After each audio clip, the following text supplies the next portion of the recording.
Can we hear me now? This is why we do these checks and I don't just start talking. It should come through. Give me a second, guys. I love that you guys now know there's no sound, but there is a delay, so now there's sound, hopefully. Please do let me know if you can hear it now. It had just connected to the different microphone. And way, fantastic, it's working. Brilliant. So that's good, me talking to myself for 30 seconds. Brilliant. I'm already sat in a room kind of talking to myself. It's a bit weird. So let alone to be actually talking to myself. Oh, I'm seeing a lot of familiar names. Hey, everyone. I'm hoping to give lots of useful information tonight. My voice is disappearing a little bit.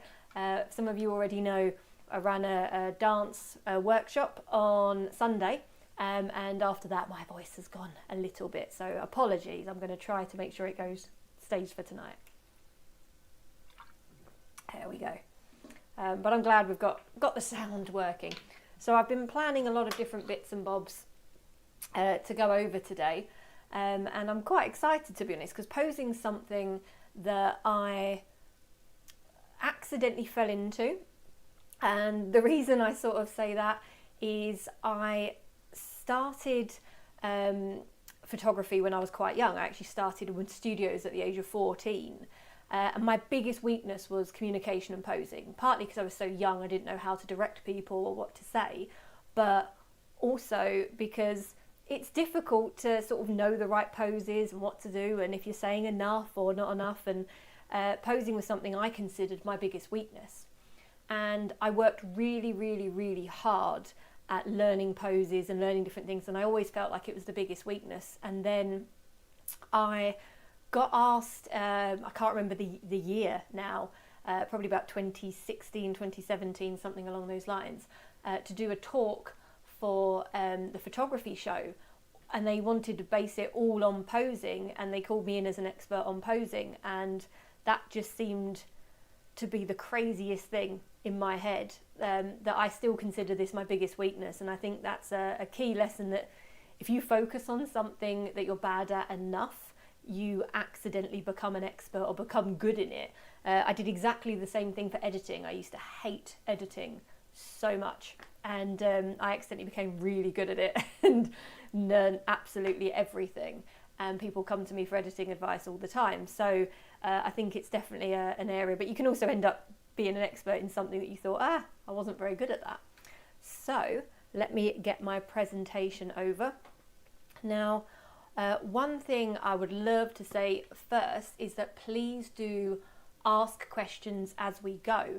The last webinar I did, we had a very active chat, and it was fantastic because all the questions and all the different chit chat was brilliant. I love answering what you guys say and just hearing your stories as well. The whole point of studio photography workshops is that we all do this together. It's not about me and what I do, it's about all of us as creatives.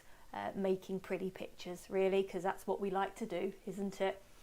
So what I'm going to do is we'll get started on here, and I'll make sure it's working. We can see the presentation all okay. There we go.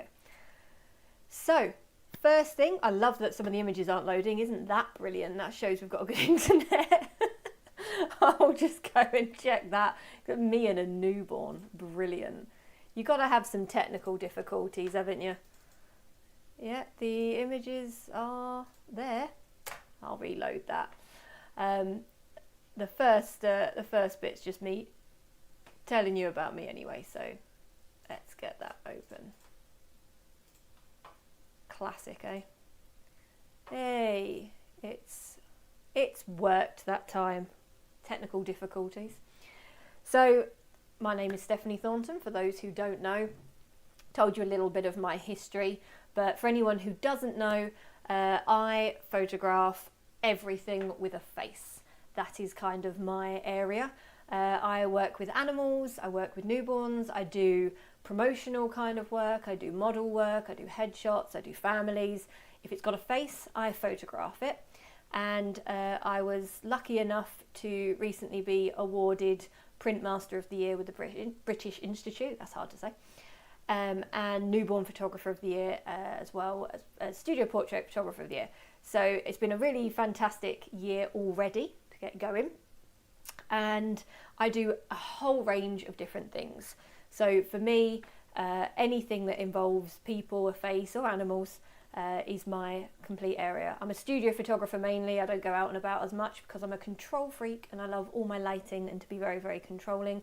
But that's because I've worked in studios from the age of 14 and I just absolutely love it. I love playing with light. So that is me. I hate these bits of the webinars when I talk about myself, believe it or not, because it just seems like get to the point, you know, let's learn some stuff.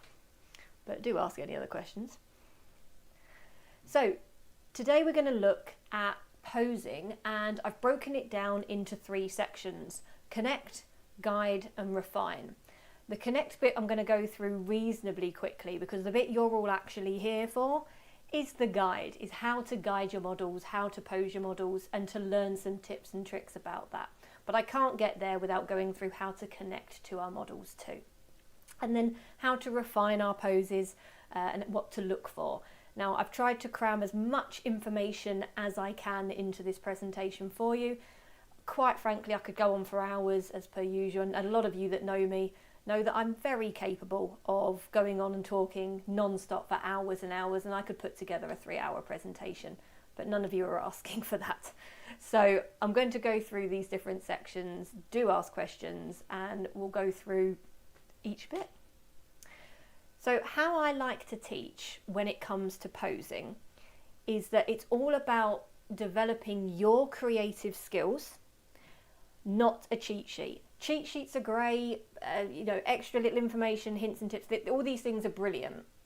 But for you as photographers, I want to actually develop your skills so you can make creative decisions in your shoots that are for a reason. And you're not just copying off a sheet, that pose, then that pose, then that pose, or this, then this, then this, because there's no part of you as an artist, as a photographer going into that. So partly with my workshops, I do like to teach a creative outlet, show you what I do, and it's a little bit harder because you've got to think a lot more about what you like and what you want to do, but it's asking the right questions of yourself and really, really pushing yourself to be a creative. And that's how I've sort of approached this presentation. I've put it together in a way that it's a lot of hints and tips and things that I do in my shoots for you to take away from, but you can use them in your own ways. I always say it's taking the tools and building your own thing from it, not just giving you a recipe for exactly how I do what I do. So let's have a look at connecting with your subject. Now, actually, I would love you guys to get in the chat for this one as well, and hear what you guys do throughout this section, because I think it is different for everybody, and connecting with a model is a very personal kind of thing, because what works for me definitely won't work for all of you guys. It would be quite weird if you come in talking about being, you know, an Essex girl and talking about hoops and all sorts of crazy sort of fashiony things. Might not suit everyone. So your approach is going to be quite personal. But communication is the key to success with any shoot. And for me, that initial bit where you get to know your subject and you get to know your model or whoever it is you're photographing is so crucial to get that set up right, because they're just as worried or scared or not know what's going on as you guys can be, being the photographer, and so it's up to us as the photographers to sort of put them at ease. So first impressions matter. This is so obvious, you guys know this, I don't need to tell you, but first impressions matter, and that initial start of the shoot is important as to how you're going to make that shoot carry on.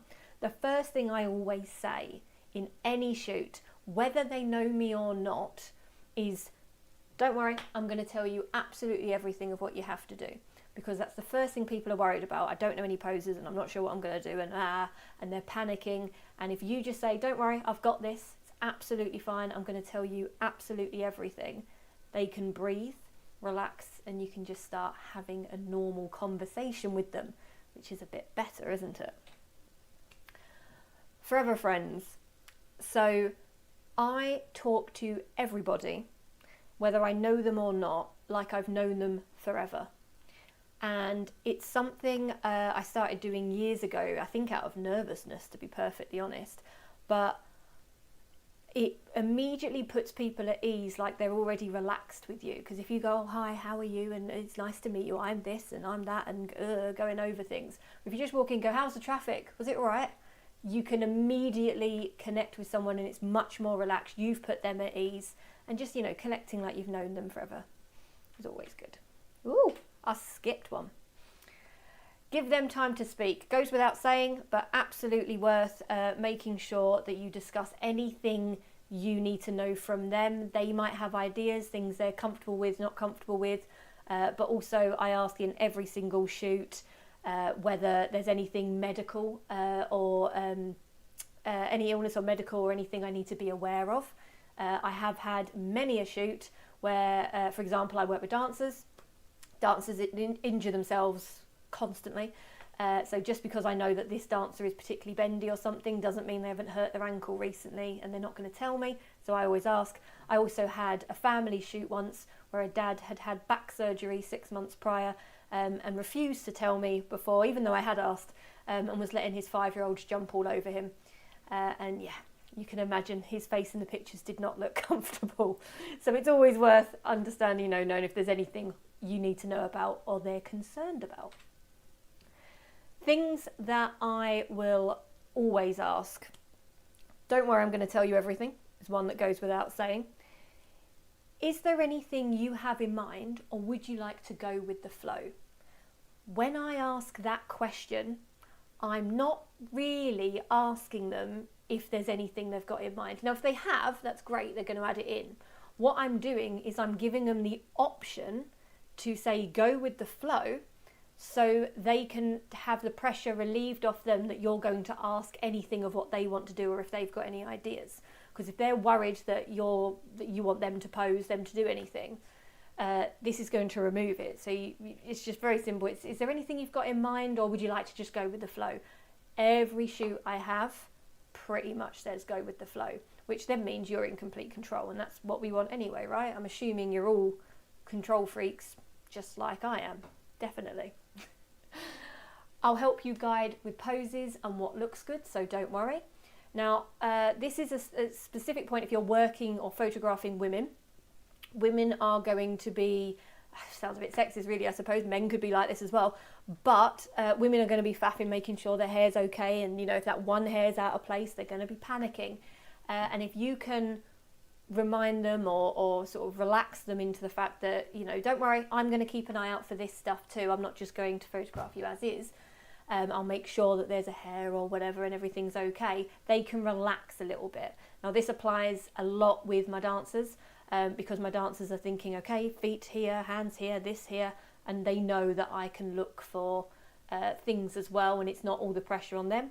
But with people who are not used to posing, they want to know if they're sort of making themselves look more rounded or taller or whatever it is that they're doing, and that you're in control with this. And don't worry if I don't say anything, it means you're doing it right. This one's really important. If someone sat there looking amazing and you're thinking, great, they're doing really well, and you just go and take their picture, their head is going, do I stay here? Is this correct? Shall I move? Shall I not? Is that right? And their head is going crazy. Give them something, just something for them to kind of go, oh, I'm doing it right. So I always let them relax and sort of say, right, okay, if I don't say anything, it means you're doing it perfect. So don't worry, if there's something to comment on, I will comment. And that always puts people at ease. I do a lot of headshots, and actually people are really good. At the beginning of a headshot, they sit tall, they look over their shoulder, they do everything right. So there's not a lot for me to perfect early in the shoot. So I do tend to use that a lot and sort of go like, you're kind of doing it right for me. I just might need to move the chin or something. It puts them at ease that they're not sort of in their heads thinking, can I move? So guess who is in charge? This is where I bully everybody. Or at least I'm told I bully everybody. So I always say, you're the photographer. you're in charge. You're responsible for making them comfortable. You're responsible for the pose being right. You're responsible for the lighting being right. You're responsible for it in the right angle. Yep, it's a lot of pressure, but you have to be the responsible one. If you're on a shoot with a whole team of people and the makeup looks terrible, well, they're not going to go, oh, the makeup artist was bad that day. They're going to say it's a bad photograph. If you've got a family shoot and someone's sort of doing something odd because they're holding a baby a weird way or something like that, they're going to say it's a bad photograph, or it was, the photographer didn't take my picture very nicely, not blaming themselves or anything like that. It comes down to you guys at the end of the day, where it's going to fall on you. Yeah, it's a lot of pressure, but once you acknowledge that you are the one that is in charge, you feel much more confident and empowered to actually start saying, no, this is on me, so I am going to say to sit up for the 100th time, I am going to tweak the light again, I am going to do this, and you feel less of a inconvenience to your subject and more like you're actually doing them a service, you're doing a job for them, and you're doing the best you can do because you're doing a lot of different things, and it can help relax. So before I move on to the next section, I did go fast through that section for the connect because a lot of it is obvious points, and I'm happy to take any questions on connecting with your subject, but a lot of it will come into the next section of guiding them through. So I did make sure that section was quite quick and we can spend more time on guiding. But I will mention I do have a full workshop for head, shoulders, knees and pose because I'm really clever. You can put in the comments how hilarious and amazing that name is. I never get a response, but I think it's funny.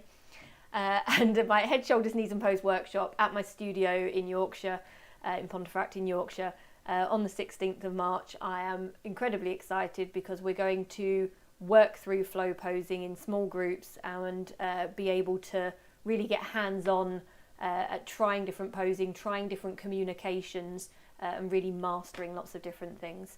So if you use the code POSE, you'll get £100 off the tickets. The link is in the description. I've put this in between my little sections. Any of you who know me know I'm not a salesperson. I'm not here to sell. You either want to come and spend a day with me or you don't, and that is absolutely fine. It's going to be rather a fun day. So I will move on to the next section. Guiding our subjects. So before I go into the specifics of what I do, I think about all people, especially dancers, as little stickmen, like these little wooden figures that you used to get in art class. And I kind of mould them in my head like that. And I find that doing that, I find it easier to create shape with people, sounds ridiculous, than thinking about each person individually. I sort of am moulding it and working that way. And so I do have the art stickman mentality going on in there. Thank you, Peter. I've just seen my comment come through, knees and pose. That it is funny. If it bends, bend it. This is a old photography rule. You've probably heard it a million times. I know I heard it at like every workshop I went to when I started photography, and every shoot I did, it was going round and round and round in my head of if it bends, bend it, if it bends, bend it. And essentially all it means is, I think I'll just transition back to here, that sort of a straight arm like that doesn't look natural, but a bent arm is going to look a lot more natural. And same with sort of the way people twist, the way people move. If it's, no one stands up straight and just like that. If it bends, bend it. So an arm dead straight down by our side isn't going to work, but bringing that arm out is going to look much more natural. And if you think if it bends, bend it, that applies to arms, legs and everything. So it kind of helps you dissect a pose as you go. The rule can be broken. It gets broken a lot in dance and it gets broken a lot in fashion. Fashion, people do weird poses anyway, but in dance, a lot of the dance rules will have sort of straight limbs and things. So, there's exceptions to the rule, but in portraiture, it's a really good one to remember. If it bends, bend it. Make one change at a time. I'll go into this in more detail, but I do always say just do one thing. Don't worry about coming up with a million different things. Just make one change look at your pose, look at the picture you're doing, and just think, right, I'm just going to move that. I'm just going to move the hand here. Just do this, just do that. Just one thing at a time. Don't try and analyze everything. We're just going to overwhelm ourselves at the end of the day. Don't be afraid to play. Actually play around, try different things. Something that I did at the beginning of my career was I'd panic. Okay, so I was like 16, 17 when I started working in studios full time, and I would panic that they didn't think that I was old enough, that they thought they'd got the work experience girl, and so I moved things and did things a lot, and this was actually the best thing I ever did. So every shot I moved the light, every shot I changed my composition, I changed the pose. Every time, it was total overkill, but everything I did, I moved it, I changed it, and people thought, bloody hell, she knows what she's doing, that's really impressive. I didn't know what I was doing. Half the pictures that came out weren't working at all, but I wanted to look to them like I knew what I was doing, and that I was, playing around and doing different things, and I was completely good. But that was the best thing that ever happened for me, because I learned what my light does at every angle, at all different powers. I learned how to play around with poses and do different things, because to me, it was professional to keep moving stuff. I don't know where I got that. It was just in my head, that's what it was going to be. So instead of having my lighting set, my model set, and just shoot, I was constantly trying new things. Absolutely best thing, hands down, for not only my style and my photography in general, but my lighting. My God, my lighting is so refined because I did all those hours of years and years of just playing and moving and trying different things and playing around with, if that light's wrong for that pose, maybe this pose is right for that lighting. Brilliant. So one of the very important tips when you're posing somebody is to mirror image them. Now, I'm stupid. I can't do lefts and rights at the best of times. I get it wrong constantly. Models will come in and they will say, oh, my left leg's my good leg. I can't remember that in a minute's time. So to mirror image your subject is quite crucial, because even though you're not doing exactly the same thing as them, you might not be the same height as them or whatever, if you turn to the side, look over the shoulder, they can copy mirror image easy. You can show them easy, and you can direct them the way you want to direct them. So mirror imaging someone is the absolute best method, except when you work with dancers. Dancers are a blooming nightmare. You raise one hand, they raise the other one, because they're used to having to flip it round in class. But ignore them.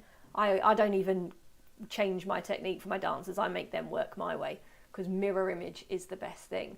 And if you just stand there and say to a subject, okay, so if you just sit down, turn to your left, cross your legs, put your hands on your knees, right, lean forwards a bit, it just doesn't have any connection. Whereas if you do it with them, they feel like they're doing it right. It gives them that mental sort of approval that they're doing the right thing, and it just sort of helps. So always try to mirror image your subject and show them what you want them to do, because the way we describe things, it's never the same. What you've got in your head, how you describe it, how they hear it, and how they process that in their head is never going to be the same.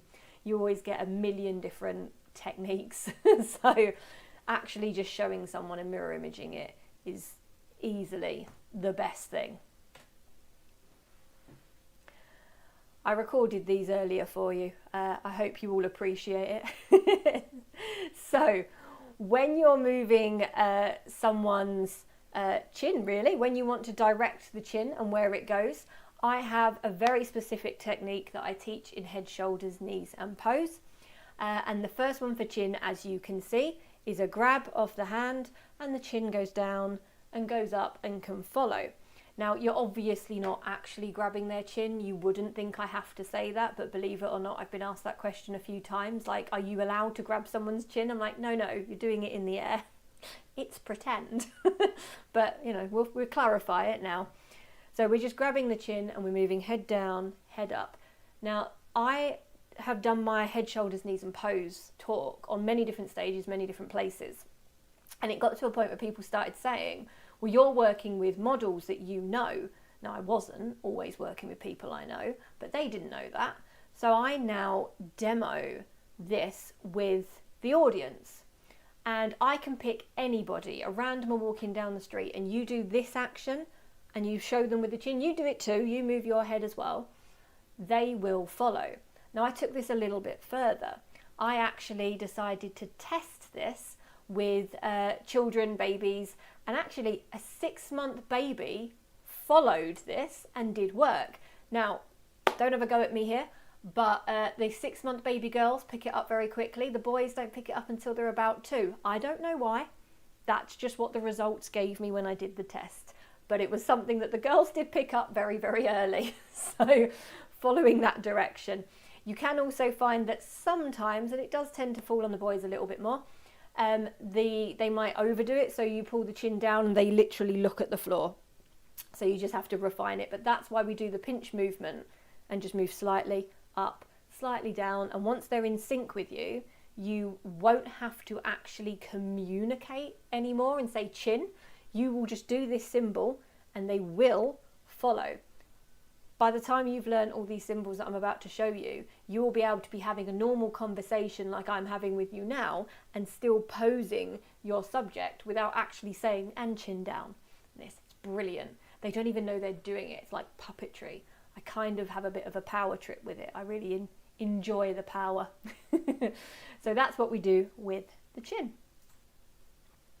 Next is the tilt. I look really fun. I always think in this video, if anyone knows the step stance for tragedy, that's what that makes me think of. But when we're tilting the head, we're bringing the hands up and we're tilting the head side to side. Now this is especially important. I'm actually going to just put myself full screen here. You can stop me watching the step stance for a second. When someone sits to the side for a headshot, they often put their head up or bring themselves up this way. I don't know why they do it. This is what everyone naturally does. So you can naturally help tilt and bring them back by using the hands. Now, you can actually do this with just one hand because often I'm holding a camera with the other one. So they learn that the flat hand is the tilt of the head. Now, no, I still do move my head as well, but I can be photographing someone and then bring the chin down and tilt the head and chin down and keep adjusting. These hand gestures absolutely changed my photography because I can now work with so many people in headshot sessions and have even bigger shoots or whatever and very quickly move them into place. They don't even know what's happened. It's great. Brilliant. Transition back. So we move in the tilt and coming down. I've just seen I've got a comment come in. Silent dog signals and the owners think it's magic. I like that. Yes, absolutely. People, when we have the dogs in, people think we are magic with how we can get their dogs to react, and we actually do get it with the children as well. People are like, oh my God, how on earth did you get them to do that? You know, they've got kids who are constantly putting their heads up really weird, and we've just got them to follow. It's just psychology, I suppose, isn't it? I think it's just stuff I've noticed over time. So let's bring around. So, eyes. Oh, I was just about to say, where do you put the camera? Yes, you are holding the camera as well. However, you have it strapped around your neck. You can do your adjustments and pick a camera up, you know. We're professionals. Saying that, you'll always see me put my camera down on my black camera on the black box and then wander around the studio going, where did I put that? I had a 6-year-old boy tell me where it was the other day. Ridiculous. So before I move on to how we conduct eyes, I just thought we better cover this point. So naturally, if you've got someone on a side view, they're going to look straight ahead. Their version of straight ahead, especially if they've got wider eyes, is going to have a lot of whites in the eyes. And those whites of the eyes don't always look so photogenic. So what we're going to look to do is bring the eyes round. Now, how we direct their eyes, I'll show you guys in a minute, but it's very important us photographers are in control of where they're looking. The worst thing you can do is the obvious thing, where you actually say, Okay, look at the door, look at the window, look at this, because you're making a judgment from their perspective, where they're going to look and how it's going to look from your angle. 9 times out of 10, we do kind of get it wrong. It doesn't really work. So with the eyes, I would always say, if they're looking to the side, I'm just trying to make sure I'm side on to you.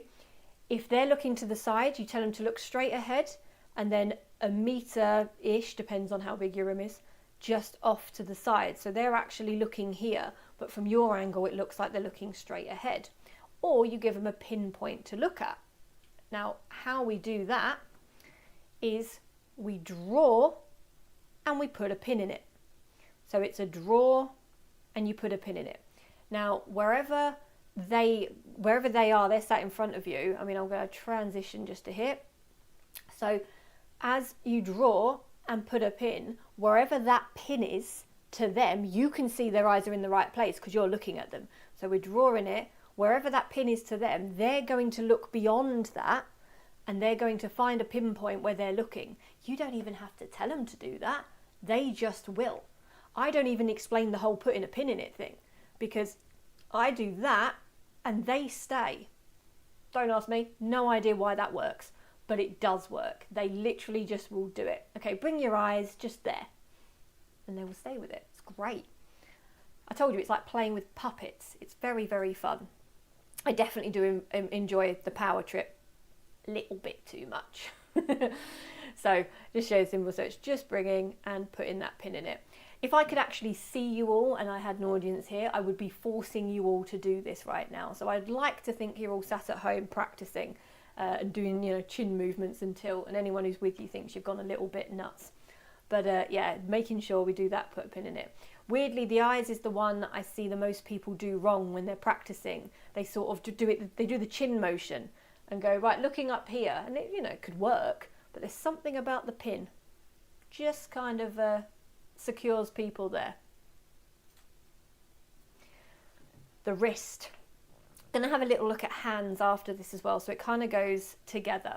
However, something I was taught very early days by a fantasy photographer actually, is that the wrist should never be dead straight. It should always be fully one way or fully the other. And that's mostly because if it falls one way, it can fit in. If it's the other way, it can bend in. It looks weird if it's like a dead straight arm here. It needs to bend round. And it was something that when she told me that, I thought that's actually really, really useful. And then when I started putting it into practice, it wasn't necessarily the easiest thing to understand first of all, but when you get it, you get it. And it's sort of as that bend, because I was thinking, well, bend your wrist that way and then move your elbow and you end up with, no, don't do that. But just look out for where it's here and then bend that wrist in. And if it's fully one way or fully the other, it's going to make sense. With the wrist, we're looking for it to look nice and sort of relaxed, essentially. It can look a bit claw-like if we're up like this. Another one that I'll just bring me up so you guys can see. That a lot of people do wrong with the wrists is there's a fashion-y kind of pose where everyone comes in like this. We have the relaxed hands just like that. I'll tell you what everyone does wrong. They put the thumbs here. So you have thumbs coming out the chin. It looks really, really weird. And you'll actually spot this on like fashion magazines and things sometimes where you'll be like, what? Why? Why is there thumbs coming out the chin? So it's tucking those thumbs away to just relax those hands in. And it's very weird, I can't see myself, so I'm hoping I'm doing that right. But just making sure we're nice and relaxed there on the wrist. So it's just bringing the wrist fully one way or fully the other will usually produce a nice relaxed look. Bring myself back to my lovely little videos. Hands. So we want to make sure with hands that we're seeing the nice side of the hand, the side of the hand. So I thought thumbs up, yeah. Always fun. So with the hands, if someone's leaning forwards, this part of the hand or having a palm coming round can look really, really odd. And the main reason isn't as much a posing reason as you would think. On a picture, if you're here, there is a lot of skin here that is going to fight for the attention, whereas we want to be drawn to the face. So instead of being here, by bringing the hand round, having the side, and just being able to sort of bring it round to the side or tuck it in here, we're not fighting with the attention for the face anymore. Whereas this would be, these would be, they're all sort of fighting for the attention, and we're not looking at doing that. We're wanting to make sure that we're always drawn to exactly where we want to be drawn. So we don't want to be bringing that down. We want to be making sure we're looking at the side of the hands. And that's actually easier to do than you'd think, because when you're looking at a pose, you can quite easily spot that. When you know to look for it, you will always spot those kind of things. And the other one, I'm going to keep transitioning back, is when hands are on knees like this. And we call that banana hands. Looks like a bunch of bananas. So we don't want banana hands. Banana hands are weird. It doesn't have to be both either. Could be just one as banana hands. The side, it just looks more relaxed. It looks more elegant. It looks sort of elongates the arm as well, and it doesn't distract really. All expressions, the fun ones. So here we go. When we're talking expressions, I've put this into two very, very simple. There's the relaxed stare and the commercial smile. More expressions than that exist, obviously. However, most of my shoots are some variation of those two going on throughout it. It's very rare I'm going to be making anyone look angry or something, I hope not, throughout a shoot. And so flicking between these two can be difficult, especially if you've made your client feel very relaxed and very comfortable and they're actually smiling and laughing all the time, but they want to produce a more serious, more fine arty kind of face. It's not going to be easy for them to stop smiling. So the technique I use here for doing this is I will change the tone of my voice. So I'll be smiling and chatting to them the whole time, as I am now, you know, general chit chat and giggling, and I'm normally taking the mick, and I'm really not helpful for helping someone to go serious, because I can't help myself. I consider my shoots my stand-up comedy routine, and I thoroughly enjoy myself. So when I need to get that picture, I change my tone, I slow down a little bit, and I'll say, okay, so just bring the chin down a tiny bit, staring straight at me. Absolutely perfect. That's really, really good. And I'll come up and I'll take my picture. Now, by me changing the tone, they're not going to be able to do that if I go, okay, so right, we'll try a non-smiley one now. Okay, so stop smiling, bring your chin down. If I'm smiling at them, they're smiling back. We're human, that's what we do. So I need to change the tone. Now, you'll immediately get people go, oh my God, yeah, I'm going to really struggle with this. I'm not going to be able to do it. And that's great, because you go, don't worry, I've got you through this. So what we're going to do, and you just start talking at them. Don't ask them anything, don't try and calm them down, just talk at them, because they will immediately put their listening ears on, concentrate. That smile will go anyway, not because they're not happy, because they're literally just listening to you. And then you just keep talking. Some of the best pictures where I get that relaxed face, I'm still speaking at them. I'm still talking at them all the time, and that is their listening face. So I just kind of relax, go into it going, don't worry, you're going to be absolutely fine. Okay, so we just relax the face. We're going to bring the chin down a tiny bit, staring straight towards me. Absolutely perfect. And by that point, I've already taken the picture. And they're really, really relaxed. I don't give them any time to, yeah, absolutely. So I've just seen, I'm not reading it out. Peter's just said changing the tone is another example of mirroring. Completely. They are relying on you to give them that direction and tell them what to do, and you are mirroring, or they are mirroring, sorry, they're mirroring you. So absolutely it is, and that tone change brings them really relaxed. You can make the whole thing serious and then go, that was brilliant, and then you bring that smile back and they're really, really happy again. And this does work with children as well. Yep, if you've got a 2-year-old, 3-year-old, 4-year-old, you're going to have less of an attention span. But it really, really does work with all people, because they're going into listening mode is a normal thing to do, especially if you keep talking. And as you know, you can already tell I'm quite shy and I have a lot of trouble talking. But it's something that the more chatty you can be with people, the more they're going to just be quiet and listen. It's funny, because in a lot of my dance shoots and my headshot sessions, parents will say, oh, this is the quietest I've ever seen them. They never shut up normally. And I go, well, there's two reasons for that. One, they're concentrating really, really hard on doing what I tell them because they want to do a good job. And secondly, I haven't yet shut up. I haven't taken air, and so they haven't had a second to speak. And obviously I do let them talk, but they're often posing. They can't talk while they're posing. So it's constantly my voice, which is going to disappear if I keep talking at that rate. So different expressions, that is how I go between them. Oh, let me click on here. The relaxed lip. So Victoria Beckham, if anyone's interested, coined this technique, although it had been used way before her, but she was the one that sort of brought it to everyone's attention.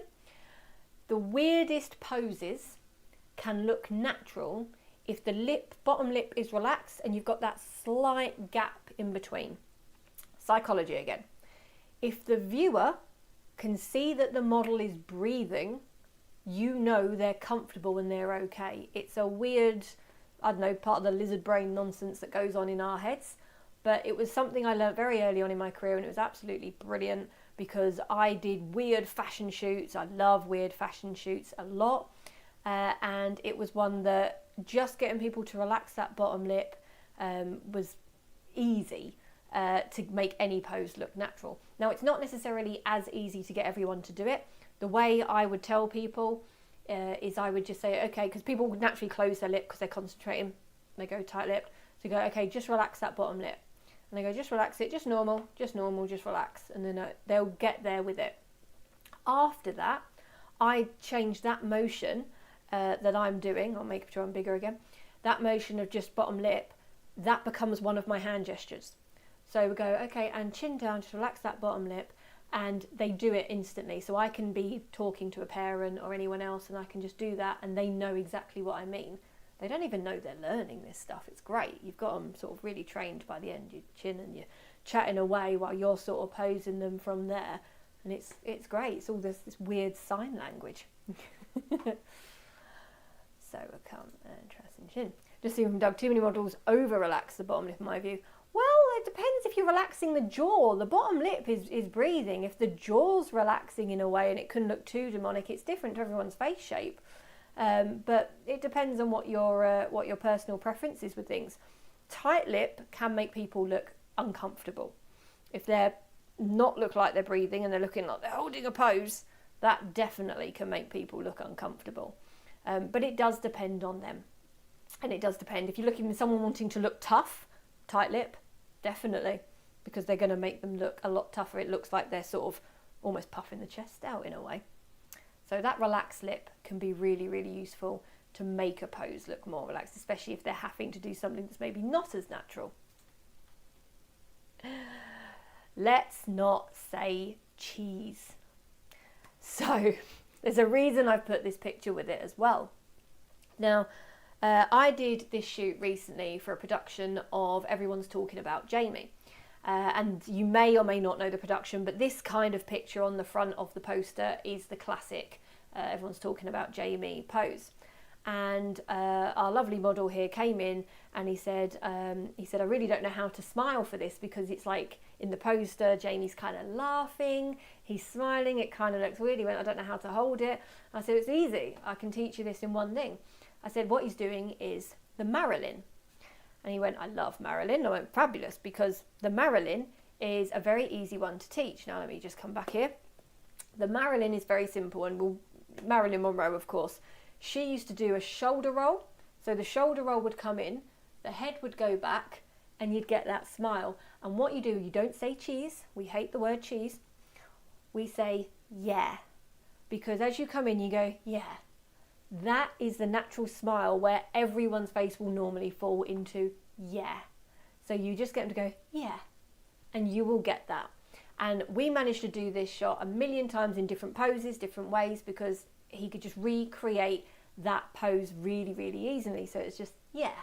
Cheese is terrible. Now, I probably don't need to tell you guys this because I think universally we know cheese is terrible. It's the wrong muscles. To me, it gives a Wallace and Gromit effect of cheese. And I knew a photographer once who used the word green for some reason, which kind of pushes up a bit more. but I think it's got the same problem. But whenever you want to get a nice relaxed sort of smile, just go, yeah. It's not one I actually use in the studio too often, to be perfectly honest, because normally if I want to make someone smile, I will just make them laugh or take the mick and use a bit of banter. But in this scenario, we had to create the exact same expression multiple times for different types of promo shot. So just relying on me making him laugh every single time wasn't really going to work. So we needed to have an actual technique. So the word yeah is the one way to go. So flow posing.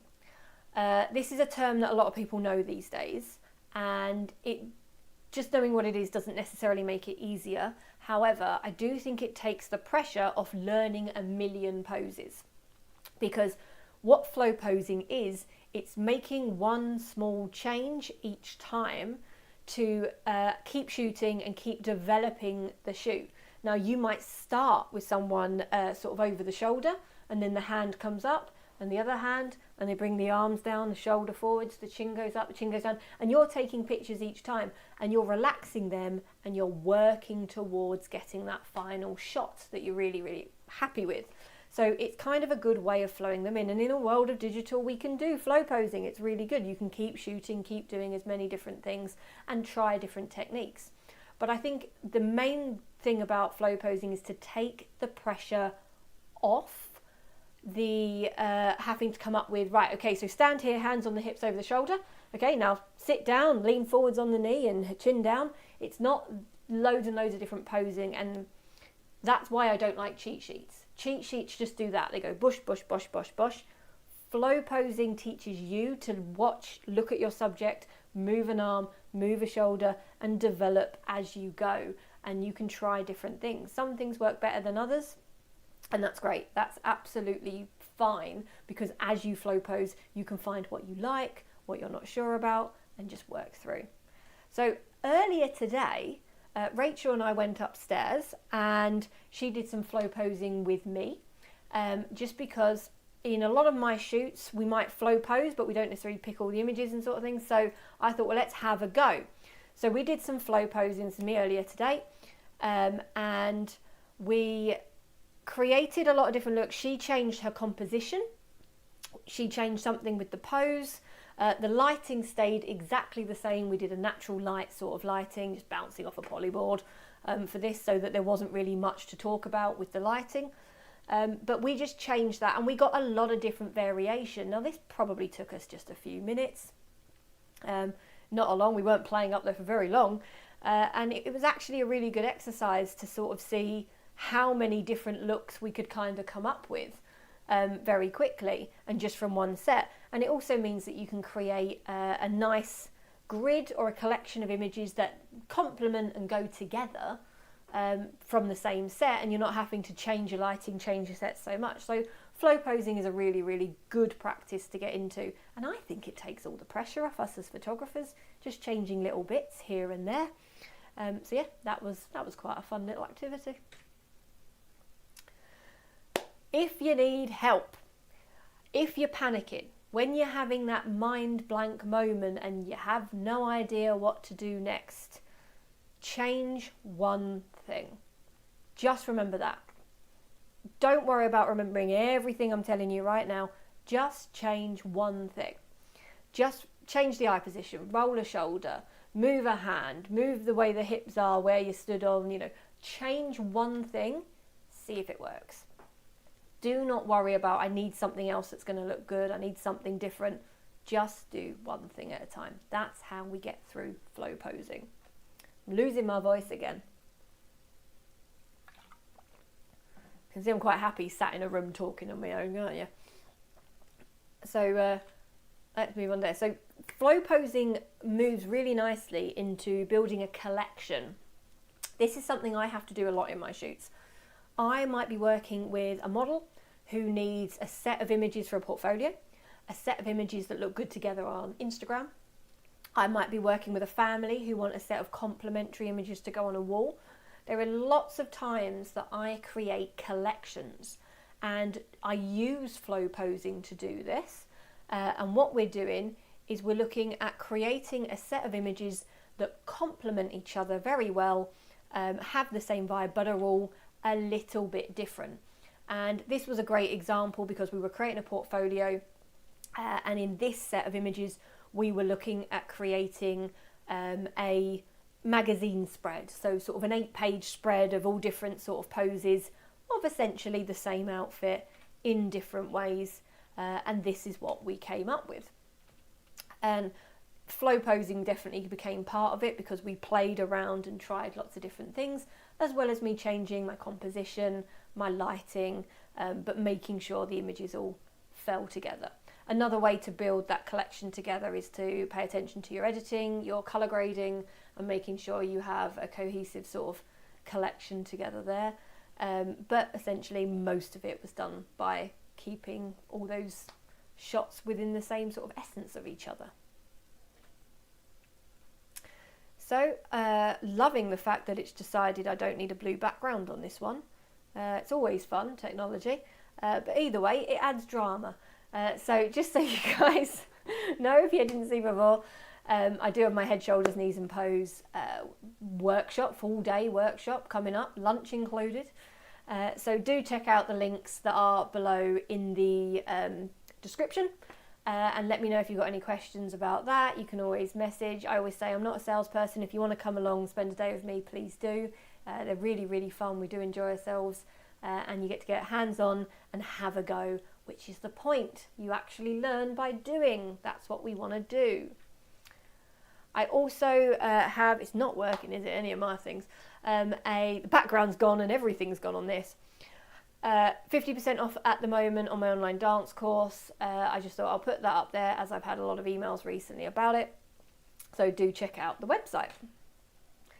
So, final section for refining our poses and refining the final sort of shot. Lots of things to do here. A lot of the time you're going to learn from what you do wrong.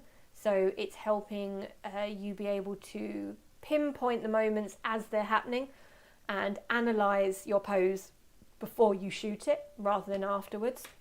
But let's have a look. Choosing your angle carefully. Now, changing angle, changing composition is obvious, really. You want to do that. If you just stand there going click, click, click, click, click, you're not really doing very much. Move around. One of the first things that always happens when I'm teaching a photographer in the studio is if they're a new photographer, they stand in one spot, the model stands in another, and they just take pictures. And that's not what we're looking for. A photographer is moving around, rolling around on the floor, climbing things to get the right angle. We're insane. We're nuts. It's crazy. So it's moving around and getting your right angle. But in this instance, when we're talking posing, even something as simple as a headshot can make a big difference if you shoot at the model's eye level, the nose level, or the lip level. Now, you could say you're shooting from above, straight on and below, but you are doing that, but this is even a little bit more refined. So shooting at the eye level is the chin down a little bit more, can make the subject look younger, and it focuses in on the eyes, and it's really, really good for portraits. Really, really nice for portraits, especially with younger children and babies as well, and gives a real connection of the subject to the viewer. So it's really good for that intimate portrait connection. With the nose level, that tends to be more realistic to their face. It's sort of midway, and it's going to give them a nice even face shape. It's quite good for beauty sort of stuff as well, and nose level is sort of the standard, I suppose, that you'd go for. And then shooting at lip level is normally when you're shooting underneath, and usually I lean towards this with beauty work and fashion kind of work, but also if you want to give someone a little bit of attitude and you want to be shooting low and you want to make them look like they think they're above you and they're important, looks very cute on like a 5-year-old. So choosing those different angles can make a huge difference to the pose. If you do a really nice, cute little pose, but then shoot low down so they look like they're looking down on you, the mix match can sort of put it off a little bit. Take time to refine. That's actually harder to say. Probably not said that aloud yet. Just because you've got them in the right pose doesn't mean they're ready to have their picture taken. Now, what do I mean by this? I mean that you could have sat there with them. You've got them sat, knees crossed, hands on the knees, shoulder forwards, chin down, tilt, lip, everything. You've done all the work. You've done all the great things. But they're just not quite there. And that's because they've just listened to so much direction. You've got them there. Pause a second. You want to perfect any little things. Go, I'm just going to move that hair. I'm just going to do this. I'm just going to do that. Now, even if there's nothing to perfect, do something. Or say something, or move a shoulder, or do something, just move the chin. Because it makes them feel like you're paying attention to them and you're important. You're not just like, that will do. You're really perfecting and you're creating an art piece with them. And then praise. Say something just like, oh, that's perfect. Brilliant. You're so good at taking direction. Oh, fantastic. Oh my God, your hair looks amazing. And then take your picture. Don't wait for a response from the praise. Weird tip. But if you say, your hair looks amazing, people are, oh, thank you, nice, great. Oh, really? My hair? Oh God. Don't give them a chance to respond. Don't put that pressure on them. Just say, oh my God, your hair looks amazing. That's perfect. Chin down, fabulous. And move on. Give them the compliment and let them just sit with it.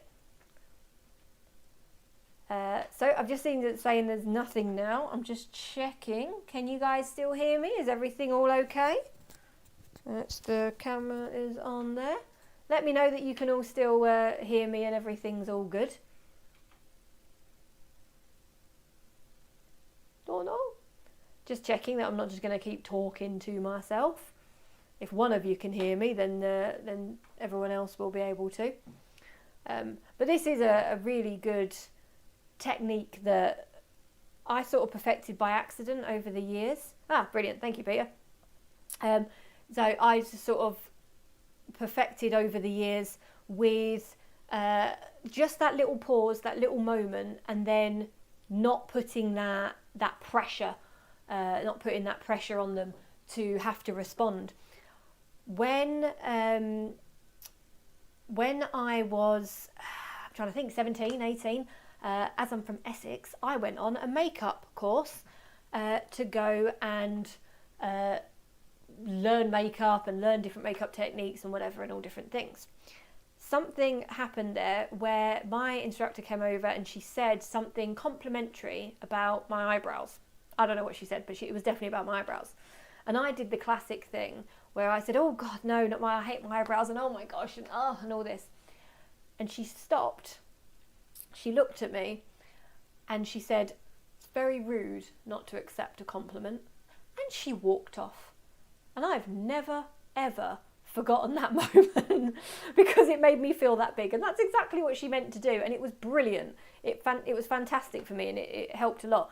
But remembering how I felt in that moment, and not that I would say that to one of my subjects, but I never want to put someone in that feeling that they've got to go, yeah, this, that, oh, I hate this, I hate that. So I just move on, perfect it, praise it, and say, fantastic, oh, God, your hair looks amazing, brilliant, okay, fabulous, right, what we'll do, and I just move on from it. Come through. Triangles. A lot of you will know about this technique. It's a difficult one to do when you're actually shooting, as you're shooting. It's great to do afterwards when you're looking for your pictures, look for your triangles. But to look for triangles within your posing makes for a more relaxed looking pose. It makes for a better looking pose. I don't know the entire background as to why it's triangles from here, but let's have a look. So with poses, pictures like this, we've got these kind of triangles just coming down here. In fact, there's a lot of triangles within this. So we've got one there, and one there. And these triangles are making this pose look more natural. If her arm just dropped straight down, it wouldn't be creating that nice sort of shape. And again, if she was sat dead straight, it wouldn't create that kind of lean. And so it's just looking for those triangles within. Here's another one, a picture we've seen a few times already. We've got that triangle, and the overall thing is kind of making a triangle with the point of the elbow. And we're just looking for those sort of shapes. Now, I found doing this activity that you can sit for hours finding triangles within your poses. It's quite fun. So I do recommend you guys have a go at it. Here's one where the whole pose itself is making a triangle sort of shape. And we've got our miniature triangles within. And again, this whole pose is creating that triangular kind of shape. Whereas if her arm was further forward, it wouldn't quite work as well. So thinking about those shapes as you're sort of doing your poses and just looking through your lens and just looking and seeing, right, what can you see, can really help. I am actually that photographer that does that hand gesture where we do that and look around. And yeah, it's stupid, but I do that because I just frame the shot and I'll look and I'll go, yeah, that, and work that way. I love the cameras following with me. I don't know what she's doing. So again, creating triangles and even more triangles, lots and lots of triangles in all different positions. Have a look at some of your images, see if you can find triangles and see what you've done and how it works, or if something would have made a triangle better if you kind of could bend a limb. If it bends, bend it and pull from there. So I've said about my workshop that's coming up, Head, Shoulders, Knees and Pose, and you guys can see that in the description. So do ask any questions, send me messages or anything. And I've just read Peter said triangles fits with the bending being bendable. That's exactly what I just said. Well done. Yeah, if it bends, bend it. Absolutely. Triangles fits perfectly with that. So let you know if you guys have any questions now, please do ask. We've actually got that hour went quick, didn't it? That went very quick. I wanted to make sure that this had a lot of like tips and tricks and little things in it, because my Head, Shoulders, Knees and Pose talk is quite in depth with lots of different things. We go through every type of posing. So I wanted to make sure you guys had a lot that you could take away from today, especially with those hand gestures. They are very, very useful. But let me know, do you guys have any questions, anything that you've particularly struggled with on posing? Or is it just in general posing and communication that has been something? My voice is going again. Oh, losing my voice. I do talk a lot though. And I'm constantly talking. I'm talking all day and then I'm talking at all different sorts of things. Got Peter. No question for me, great presentation, Steph. Brilliant, thank you. I'm glad it was really, really useful. I've actually, funny, when I do my posing seminars, talks and whatever, it's one that a lot of people attend multiple times because they go, every single time I do a new thing from it. I pick up something else because you can know it, but actually putting it into practice is a totally different thing. And I think that's something we can all learn as photographers, that each time we're going to pick up something new. And if you can just get one new technique from something, it's great, isn't it? You want to keep perfecting and pushing yourself as a creative. So I'm seeing no questions coming in, which is great, because I'm assuming that means I taught everything so well that you're all like, oh my God, I have so much knowledge now. That was fantastic. And I'll just, praise myself with it.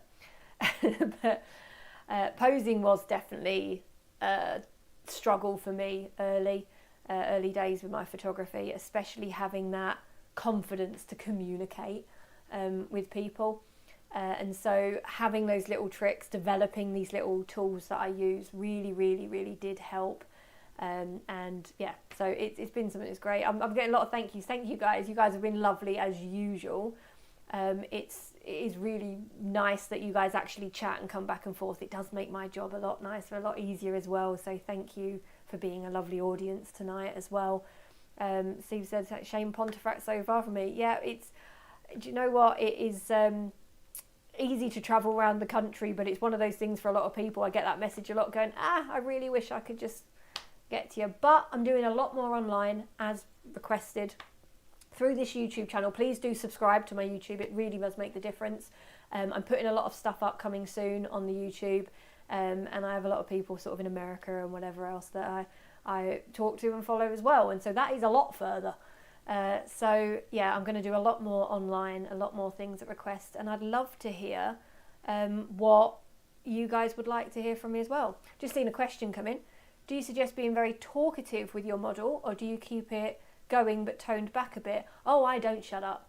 I am very talkative. I am hyperactive. They can all tell I'm ADHD immediately. Never have to even tell them that. And I am just go, go, go, go, go. I'm very, very excitable. And I try not to put them off. I do have my days where I am quite confident that I may be a bit much. I've been called a bit much quite a few days. But I know when I've done it because the client will say, yeah, you're very passionate.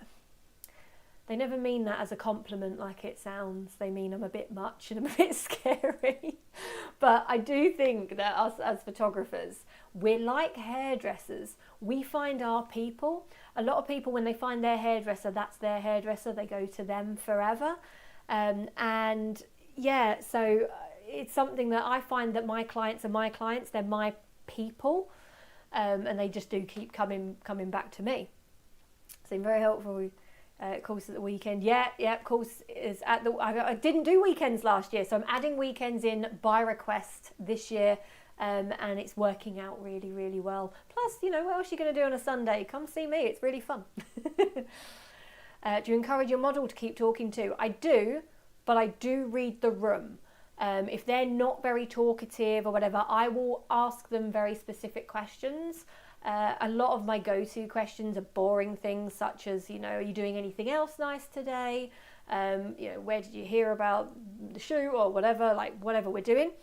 But I'll also ask them stuff if I'm working with an actor. I have questions like, what is the dream role that you could get? That's a great one. You'd be amazed how often with the actors I get the answer Doctor Who. That's always one that a lot of them want to be. But yeah, so I ask them that question and then that gives you a little insight into them and it's just taken an interest in who they are. But I do find as we are crazy artists, they take a lot of interest in us and ask us questions too. So some people will rely on you hosting and you entertaining them. And some people want to entertain you and therefore you need to ask them questions so that you can take an interest in them. Some people don't talk very much. I had a shoot not long ago where lovely family came along for headshots for the boy. Really lovely, but they didn't speak. And I mean to the point of, I said, have you guys travelled far? And they went, no. Oh, okay. And I had a full-blown panic at the whole idea that they didn't. I was like, they don't like me. I overran by 45 minutes because I thought they hated me. And they sent me a most lovely email after about what a fantastic shoot it was. And it was fascinating to listen to me. And I was just panicky, but they just weren't naturally chatty people. They were there to do the red shots. They were quite happy, just listening along. And I think it's reading the room and seeing what wants to do. But I do say that doing a shoot, you're hosting. You are the host. It is collaborative, but it's not a collaborative. You are in charge. You are the host. It's up to you to, entertain them really, and to sort of read what they need from you as the host. You are the host, you are the image maker, photographer, your lighting, your everything. So that is it. But yeah, it's just keep talking to everyone, general chit chat, confident, fake it till you make it, and just keep going along with it. So, well, I think that's been all the questions, and you guys have been absolutely fantastic. This webinar will be coming down off YouTube. It will be available via my website, Studio Photography Workshops. Some of you have already ordered a download, so that is fine. That will be sent out in the next few days. Sometimes it takes a few days to buffer, but that will be sent out in the next few days to everyone. And it has been absolutely lovely. I really enjoy doing these webinars because you guys are fantastic at coming back and forth and chatting with me, and it's really rewarding. It's really, really nice, and it doesn't feel like I'm just sat in a room talking to myself. So thank you again. I hope you all have a lovely evening. I hope this has been useful. I want to be sent examples of you all doing the head bit and the hand, the tilts, and all the things, and I'll see you guys using them. I'll tell you what, before I go, I will say one more thing. The best example I ever had of someone using this wasn't a photographer. It was a nurse, an NHS nurse, and she said, oh my God, it's brilliant. When I'm now directing people for things with nursing, I use all these techniques and it works really, really well. So I like to think I've helped the NHS somehow. That was always my favourite with it. So yeah, absolutely brilliant. You guys are lovely. I'm really glad that you've enjoyed it as much as I have. I will see you guys next time, and please do subscribe to the YouTube. I'm begging. It makes all the difference. Have a good evening, guys. I'll signing off.